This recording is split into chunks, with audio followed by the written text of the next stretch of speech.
Hello, my name is George Abdel Messiah, and today I want to go over with you guys how Financial Sense and SmartVault are going to actually integrate.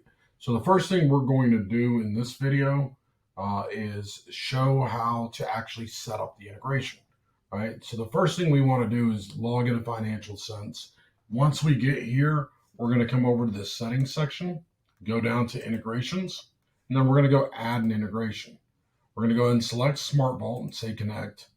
When we do that, it's going to take us to go sign into SmartVault. So we'll go ahead and do that.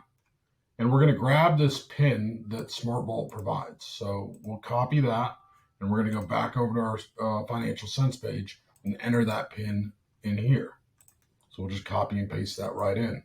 Once we hit connect, if you have multiple SmartVault accounts, it's going to ask you to pick one. I'm going to go ahead and pick ABC Bookkeeping, and we're going to go ahead and save that integration.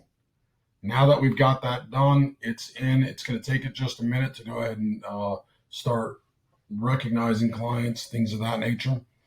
The other thing that we're going to want to do here is you have two options. We can enable auto client sync, which basically means when you create a client in Financial Sense, it will go create the client for you in SmartVault and create all the folders and everything along those lines that SmartVault does.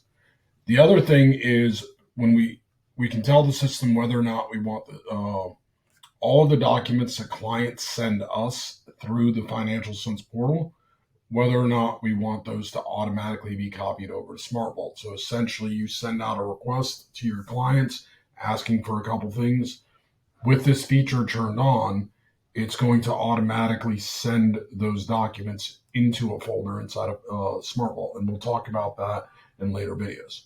So if you guys have any questions, please let me know, but I appreciate y'all taking the time to watch this quick video.